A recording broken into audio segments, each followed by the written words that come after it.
নমস্কার সকলকেই, কেমন আছো সকলে? তো সত্যি কথা বলতে গেলে আজকে এখন এই ভিডিওটা রেকর্ড করার ইনফ্যাক্ট এই ভিডিওটা করারই কোনো পরিকল্পনা ছিল না। আমার কাছে নতুন বই রয়েছে ইতিমধ্যে এবং তোমরা আগামীকাল ভিডিও দেখতেও পাবে। কিন্তু এই ভিডিওটা করছি কারণ একটা ভালো ইনসিডেন্ট হলো আমার সাথে। একটা ভালো বিষয় আমি শেয়ার করলাম, যেটা আমার মনে হয় যে তোমাদের অনেকের সঙ্গেই শেয়ার করা যেতে পারে বা প্রয়োজন, বা অনেকের হয়তো একটা ধারণা তৈরি হতে পারে। তো সেই জন্যই ভিডিওটা আমি এখন করছি। আশা করি তোমাদের ভালো লাগবে। তোমরা যারা আমার চ্যানেল নতুন বা এখনও সাবস্ক্রাইব করোনি, ভালো হয় যদি সাবস্ক্রাইব করে দাও। দেখবে আমি ভালো ভিডিও করার চেষ্টা করি। এবং একই সাথে পাশে থাকা বেল আইকনটা ক্লিক করে নোটিফিকেশন অল করে দিও, তাহলে আমি যখনই এরকম কোনো ভিডিও করবো বা বুক রিভিউ করবো তোমরা সঙ্গে সঙ্গে জানতে পারবে। আর যদি এই ভিডিওটা ভালো লাগে একটু লাইক করে দিও। তাহলে চলো শুরু করা যাক। তো বিষয়টা হচ্ছে, তোমরা জানো যে আজকে আমি আমি এখন রেকর্ড করছি। আজকে কিছু ঘন্টা আগে আমি একটা ভিডিও দিয়েছি আরিহান্তের জিকে বই, এবং সেই ভিডিওটার দেওয়ার খানিকক্ষণ পরে আমি একটা ফোন পাই। আমার ফোন নাম্বার এখন তো পাবলিক করা রয়েছে, ইনফ্যাক্ট এই ভিডিওর ডেসক্রিপশনে তোমরা দেখতে পাবে। তো একজন ফোন করে, একজন সাবস্ক্রাইবার ফোন করেন। প্রথমবার আমি তার ফোন পেয়েছি, কারণ অনেকেই ফোন করে আমাকে মাঝে মাঝে। তো তিনি প্রথমবার ফোন করেছেন এবং তিনি কিছু বিষয় একটু ক্লিয়ার করতে চেয়েছিলেন, বিষয় জানতে চেয়েছিলেন। আমি তার নাম দেবো না। শুরুতে তিনি যেটা বললেন যে তার বয়স এখন 34 বছর বয়স, এবং তিনি একটি প্রাইভেট কোম্পানিতে এস্টাবলিশড। তো সেই জায়গা থেকে মানে ফাইন্যান্সের দিক থেকে তার অসুবিধা নেই, তিনি অলরেডি এস্টাবলিশ সেই জায়গাতে রয়েছেন, একটা সোর্স অফ ইনকাম রয়েছে। তো সে নিয়ে কোনো বিষয় নেই, কিন্তু তিনি এখন চাইছেন যে তিনি কম্পিটিটিভ এক্সামের পরীক্ষা দিতে চান, তিনি দিতে পারবেন কিনা তার এই বিষয়ে বিশেষ ধারণা ছিল না। এবং বিশেষ করে WBCS নিয়ে তিনি আমাকে প্রথমে জিজ্ঞাসা করলেন যে আমার তো বয়স 34, আমি কি WBCS দিতে পারবো, কত বছর অবধি দেওয়া যায়, যদি আমাকে একটু বলেন। তো তাকে আমি যেটা বললাম, তার হয়তো একটু আইডিয়া অবশ্যই ছিল আগে থেকে। তাকে যেটা আমি বললাম যে যদি উনি বললেন যে উনি জেনারেল ক্যাটাগরির মধ্যে পড়েন, তো 34 ওনার বয়স, আরও 2 বছর অর্থাৎ 36 অবধি তিনি ABC গ্রুপের জন্য দিতে পারবেন, আর 39 হচ্ছে গ্রুপ ডি। ঠিক আছে, এইটুকু মেনলি তার জিজ্ঞাসা করার ছিল। এবং এবং তারপর তিনি হয়তো জিজ্ঞাসা করতেনই যে কীভাবে পড়াশোনা শুরু করলে হয় বা কী কী বিষয়গুলো খেয়াল করলে হয়।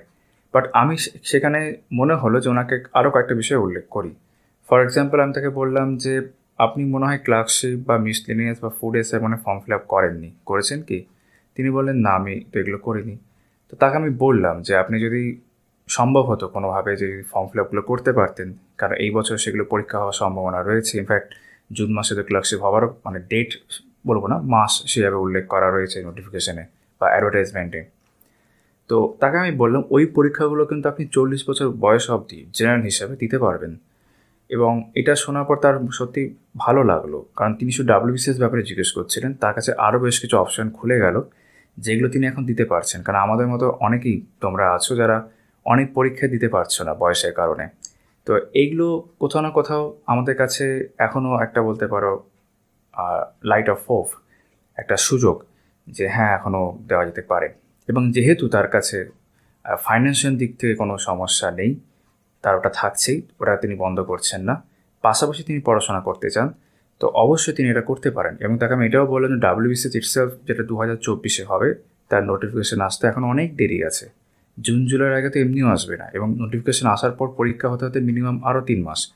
তো তার জন্য তিনি যদি এখন থেকে প্রিপারেশন নেন, যেটা তিনি অ্যাকচুয়ালি শুরুতে জিজ্ঞাসা করেছিলেন, তাহলে তিনি অনেকটাই সময় পাচ্ছেন। এবং তারপর তিনি বেসিক বিষয়গুলো জিজ্ঞেস করলেন যে কী করে শুরু করা যেতে পারে। তো তাকে আমি সেই বিষয়গুলোই বললাম যেগুলো আমি সাধারণত বলে থাকি অন্যদেরকেও, যে একটা জিকে বই, যে কোনো একটা জিকে বই যদি বাংলাতে পড়তে চান তো বাংলাতে, যদি ইংরেজিতে প্রেফারেন্স থাকে তার ইংরেজিতে। তার ক্ষেত্রে বাংলাতে হয়তো মনে হলো, বাংলাতে আপনি একটা জিকে বই পড়ছেন এবং অঙ্ক ইংরেজি ডেলি করছেন আর কারেন্ট অ্যাফেয়ার্স, এই 4টে জিনিস দিয়ে আপনি শুরু করছেন। এখন আর অন্য কোনো কিছু দরকার নেই। ইনফ্যাক্ট অঙ্কের ক্ষেত্রে ওনাকে আমি বললাম যে এখনই কোনো অঙ্ক বই কেনার দরকার নেই যদি না থাকে, কারণ অঙ্কগুলো বই থেকে আপনি শিখতে পারবেন না। বই হচ্ছে অঙ্ক প্র্যাকটিস করার জন্যে এবং নিজে করতে পারছি কি না বা তার সমাধানটা দেখার জন্যে। শুরুতে আপনি ইউটিউবে দেখুন, ইউটিউবে দেখবেন অনেক টিচার্স ফ্রিতে অঙ্ক করাচ্ছেন। যদি বাংলায় হয় বাংলায়, যদি তোমার ইংরেজিতে বা হিন্দিতে, বেসিক্যালি হিন্দিতে অনেক চ্যানেল রয়েছে, সেগুলোতে অনেক অঙ্ক রয়েছে। তো বাংলার ক্ষেত্রে তিনি আমাকে প্রায় জিজ্ঞাসাই করছিলেন, তখন আমি তাকে বললাম যে আপনি মিনময় স্যারের ভিডিও দেখতে পারেন, তিনি এই মুহূর্তে বাংলাতে অনেক অঙ্কের ভিডিও করছেন, আপনি তার চ্যানেল ফলো করতে পারেন। তার কথা শুনে মনে হলো তিনি অলরেডি শুনেছেন বা দেখেছেন হয়তো 2-1টা ভিডিও তার।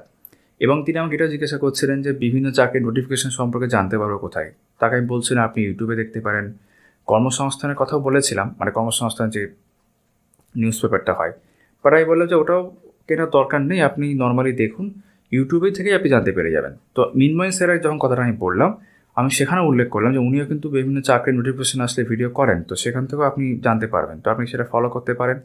ইংরেজির প্রসঙ্গ নিয়ে জিজ্ঞাসা করলেন এবং ইংরেজির ক্ষেত্রে যদি আপনার কাছে বাড়িতে অলরেডি 9-10 কোনো পুরনো গ্রামার বই থাকে, আপনি সেটা দিয়েই শুরু করুন। এখনই কিনতে হবে না। পরবর্তীকালে যখন আপনার কাছে মনে হবে যে আমি প্র্যাকটিস করতে পারি, তখন আপনি ইংরেজি বই কিনলেন প্র্যাকটিসের জন্য, যেগুলো অবজেক্টিভ রয়েছে ইংরেজি গ্রামার বা সেই ধরনের বইগুলো, সেগুলো পরের ধাপে করা যেতে পারে। আর কারেন্ট অ্যাফেয়ার্স, উনি মানে কারেন্ট অ্যাফেয়ার্স বলা মাত্র উনি বললেন অ্যাচিভার্স ম্যাগাজিন তো আছেই। আর হ্যাঁ, অ্যাচিভার্স ম্যাগাজিন আপনি ফলো করুন। এই 4টে দিয়ে আপনি শুরু করুন এবং ধাপে ধাপে উঠুন। মানে শুরুতে অনেক বই কেনার আমি কথা বলছি না, কিন্তু আগে বেসিকটা বুঝুন, তারপর নিজেই আপনি বুঝতে পারবেন যে আপনার প্রয়োজন কী। যে পড়াশোনা করে সেই ভালো বুঝতে পারে তার দরকার কী আছে আর কী দরকার নেই, কারণ সে নিজের মতো করে গুছিয়ে নেয়।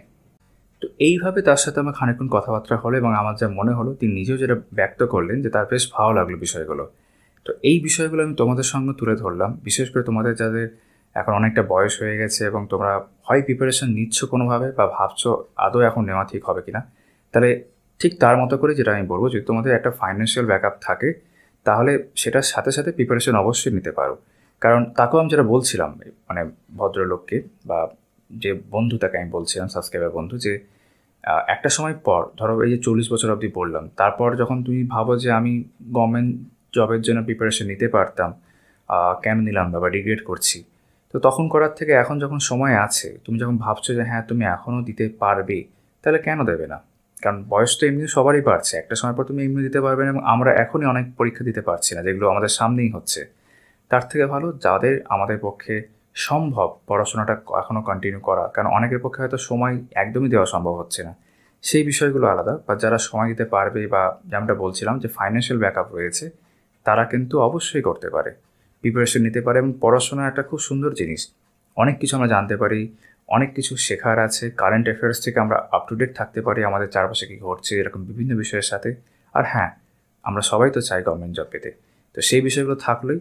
তো ওই জন্যই তোমাদেরকে আমি শেষে মোটিভেশন বলো, মানে বলা ঠিক হবে কিনা জানি না, বাট এটাই বলবো যে হ্যাঁ, মনের জোর থাকতে হবে আর কি।